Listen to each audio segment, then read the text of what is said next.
I want to thank Sharon Sprung for capturing everything I love about Michelle. Her grace, her intelligence, and the fact that she's fine.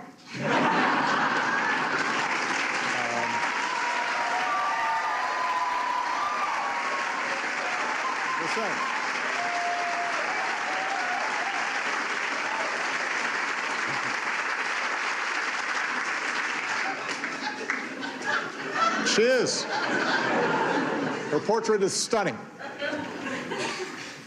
And I want to thank Robert McCurdy for taking on a much more difficult subject and doing a fantastic job with mine. They were both in rare form. It was former President Barack Obama, former First Lady Michelle Obama today back at the White House for their official portrait unveiling, marking their first return together since leaving office. We're back with Matt Dowd, Jason Johnson, and Ashley Parker.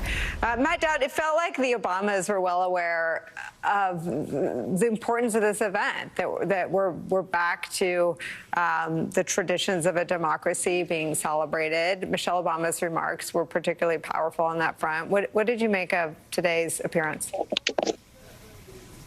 First, that Barack Obama never it surprises me about his great sense of comedic timing. He's one of the best on how he delivers. You know, what I was struck by, and I reflected on this while I watched it, was just the sense of decency that President Obama and Michelle Obama exude, and the fact that, fundamentally they care about Americans and they care about the world, including, in addition to President Biden and Jill Biden. Just decent people. And I've had my disagreements with President Obama, and I've had my disagreements with President Biden, but they are decent people that fundamentally care and love this country and the world. That's what I don't get anymore in understanding of this. We have a president sandwiched between them who's one of the coarse, most vulgar, indecent people we've ever seen in the Oval Office.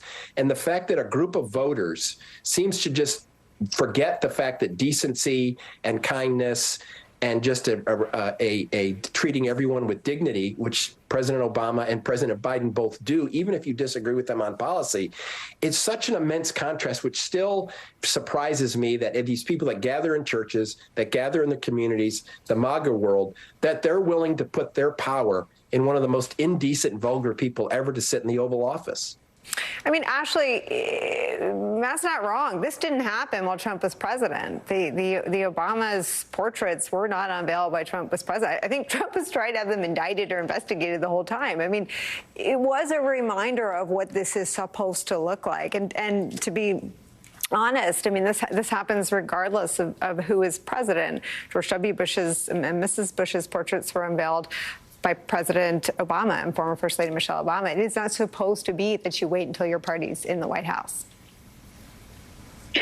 Right. Well, the former First Lady said, nearly every tradition has been upended, including sort of the tradition of trying to make the American experiment work in a peaceful transition of power. But this was just one tiny example. And those previous portrait unveilings, those bipartisan moments you referenced, were often, again, bipartisan, warm, fun, spirited. And the last thing I will just say is this happened to come at a particularly auspicious time for the Biden administration. You can see it even in just watching these clips on TV, but I talked to a few people earlier today who were in the room, and they said there was just such a sense of joy. Part of that was what Matt was referencing, sort of the decency and the camaraderie. And part of that is that Biden has finally hit a very positive stretch of his presidency.